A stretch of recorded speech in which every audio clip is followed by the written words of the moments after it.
Hello guys, இன்னைக்கு நம்ம பார்க்க போகிறது ஸ்டிக் மான்வாவோட எபிசோட் 69 தான். ஸோ வீடியோக்குள்ளே போகிறதுக்கு முன்னாடி எப்பயும் போல தான் மறக்காமல் ஒரே ஒரு லைக்கு கீழே போட்டுருங்க. நான் அப்போ தான் நிறைய பேருக்கு ரெக்கமெண்ட் ஆகும். சரி வாங்க நம்ம டைம் மிஸ் பண்ணாமல் எப்பிக்குள்ளே போகலாம். போன எபிசோடில் லூனா கிட்ட நீ வந்து எப்படி வந்தன்னு கேட்டிருப்பான். ஆனால் அதுக்குள்ளே காடோட ஃபார்ம் வந்து அங்கே கம்ப்ளீட் ஆயிடுது. இதனால அங்கே பயங்கரமாக சொல்லிச்சு அவன் இந்த இடத்த விட்டு பழைய இடத்துக்கே போயிருப்பான். லூனா கிட்ட அவன் எவ்வளவோ கத்திருப்பான் நீ வந்து சொல்லுன்னு. ஆனால் அவன் அப்புறமா மீட் பண்ணுறேன்னு சொல்லியிருப்பா. இங்கே தான் இந்த எபிசோடும் ஆரம்பிக்குது. எப்பிக்கோட ஸ்டார்டிங்லயே கீழே பூமியை தான் கட்டுறாங்க. பூமியில இருக்க ஒருத்தவங்களோட நிலைமையும் அவ்வளோ மோசமா இருக்கு. எல்லாத்துக்குமே காரணம் காடு தான். பரவாயில்லையே, நான் வந்து எதிர்பார்க்கல இந்த அளவுக்கு ஒரு பிடிவாதமான ஹியூமனா இருப்பேன்னு. நான் நீ வந்து போய் எத்தனை வாட்டி இங்க வந்திருப்ப? 20 வாட்டியா இல்ல 30 வாட்டியா? நீ வந்து ஒரு ஹியூமனா இருந்தோம் இது வந்து உனக்கு போராவே இல்லையா? நான் திரும்ப ஒரு வாட்டியும் உனக்கு ஒண்ணுன்னு இருக்கேன். லூனா வந்து கரெக்டா தான் சொன்னா. என்னதான் ட்ரை பண்ணாலும் அது வந்து இவனுக்கு எதிராக ஒண்ணுமே வேலை செய்ய மாட்டேது. அப்படியே பாஸ்ட்டுக்கு போது அங்க லூனாவும் சொல்லியிருப்பா நான் வந்து எல்லா விஷயத்தையும் ஏற்பாடு பண்ணிட்டேன். அதெல்லாம் யூசஸா இருக்கிற நீங்க என்னதான் ட்ரை பண்ணாலும் காடை உங்களால தோக்கே அடிக்க முடியாது.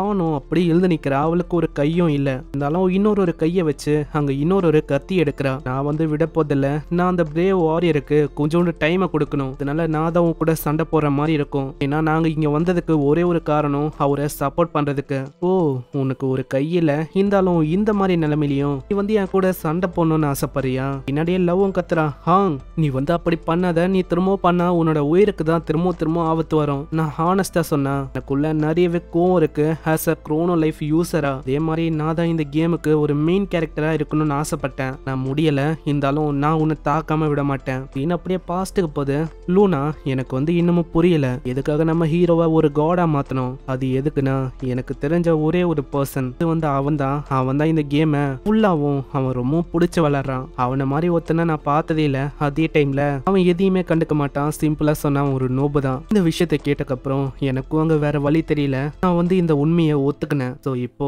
அதுக்கான டைம் இருக்கு. அவனுக்கு பதிலா நான் தான் உனக்கு கொல்லணும். ஈவன் நான் இந்த குரோனோ லைஃபோட மெயின் கேரக்டரா இல்லைனாலும் காடு வெறுமா கையை ஒண்டி தான் நீட்டுறாரு. அவரோட அட்டாக்கும் அப்படியே டைரக்டா நம்ம ஹான் மேல பட ஹானோட இன்னொரு கையும் அப்படியே துண்டா போகுது. இதை பாக்குற ரயட்டு ஏஞ்சல் பொண்ணு அங்க இருக்கிற எல்லாருமே ரொம்ப ஷாக் ஆகுறாங்க. அவளோட நிலைமை இன்னமும் மோசமாயிது.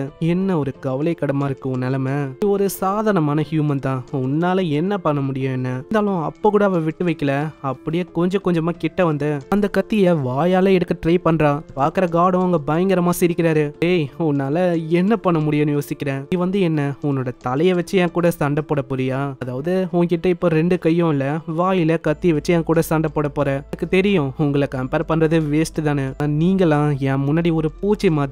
சோ அதனால வேஸ்டா இந்த மாதிரி பண்ணாத. நான் உன்னை பார்க்கும்போது ரொம்ப பாவமா இருக்கு. அதே டைம்ல ரொம்ப சிரிப்பா வருது எனக்கு. ஆனா அவ வாயில கத்திய வைக்கிறாளா? இதை பார்த்து அவன் இன்னும் கோவமாகறான். நான் இந்த பேண்டட் குழுவோட ஒரு லீடரா இருக்கேன். அதே டைம்ல அலியன்ஸையும் ஃபார்ம் பண்ணிருக்கேன். அங்க இருக்கிறேன்னா நான் வந்து உன்னை கொல்லாம விட மாட்டேன். நான் ஒரு அழகான கேரக்டராகவும் இந்த கேமுக்கு இல்லாம இருக்கலாம். ஆனா நான் வந்து காட்ட வேண்டிய டைம் இது. அதாவது நான் யாருன்னு. ஓ அப்படியா? உன்னோட இடம் உனக்கு எங்க இருக்குன்னு தெரியலன்னு நினைக்கிறேன்.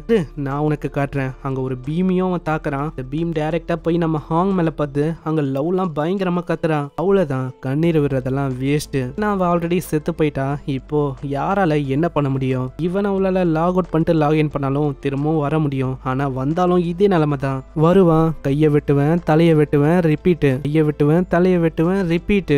இதே மாதிரி தான் ரிப்பீட் பண்ணிருப்பேன். நான் இந்த உலகம் அழியிற வரைக்கும் நான் இப்படிதான் பண்ண போறேன். இங்க இருக்கிற ஒரு விஷயத்தையும் நான் கிளீன் பண்ணணும். ஓ அப்படியா? நீ அப்படியேதான் நினைக்கிறியா என்ன? இந்த வாய்ஸை கேட்டவனே தெரியுது இது வேற யாரும் இல்ல, நம்ம ஹீரோ தானே. ஃபைனலி இவன் வந்துட்டானா? எவ்வளவு நேரமா இவனுக்காக தானே காத்துனேன். லவ்வுக்கெல்லாம் அவ்வளோ சந்தோஷம். ஏய் பீஸ், நீ ஃபைனலி வந்துட்ட. ஹீரோவும் சொல்றான், ஹாங் எனக்காக பண்ணது போதும். இதுக்கு மேல நான் வந்து எல்லாத்தையுமே பாத்துக்கிறேன். ஸோ ஜஸ்ட் நீ வந்து அங்க போய் பாரு. ஓ நண்பா, நீ தான் நான் வந்திருக்கது. என்னோட நண்பா, நான் வந்து இதுக்கு முன்னாடி உன்கிட்ட சொன்னேன். இருந்தாலும் நீ வந்து கேட்கலையா?